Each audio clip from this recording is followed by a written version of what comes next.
हमारे चैनल को लाइक करें, शेयर करें और सब्सक्राइब करो और बेल आइकॉन को दबाओ। आमोदा गावाजवळच्या मोर नदी पात्रात लक्झरी बस कोसळून सुमारे 25 प्रवासी जखमी झाल्याची घटना आज सकाळी घडली आहे। या संदर्भात मिळालेली प्राथमिक माहिती अशी की विमानवरून भुसावळच्या दिशेने MB099009 या क्रमांकाची लक्झरी बस येत होती। पहाटे सुमारे 6 वाजच्या सुमारास ही बस आमोदा गावाजवळ वाहणाऱ्या मोर नदीवरील पुलावरून जात असताना चालकाचे नियंत्रण सुटले।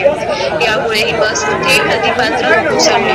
या अपघातात सुमारे 25 प्रवासी जखमी झाले असून यातील काहींची प्रकृती चिंताजनक आहे। यातील जखमींना खासगी रुग्णालयात उपचारासाठी दाखल करण्यात आले आहे। दरम्यान अपघाताची माहिती मिळताच पोलिसांसह परिसरातील ग्रामस्थांनी दुर्घटनास्थळी धाव घेऊन मदत कार्य सुरू केले।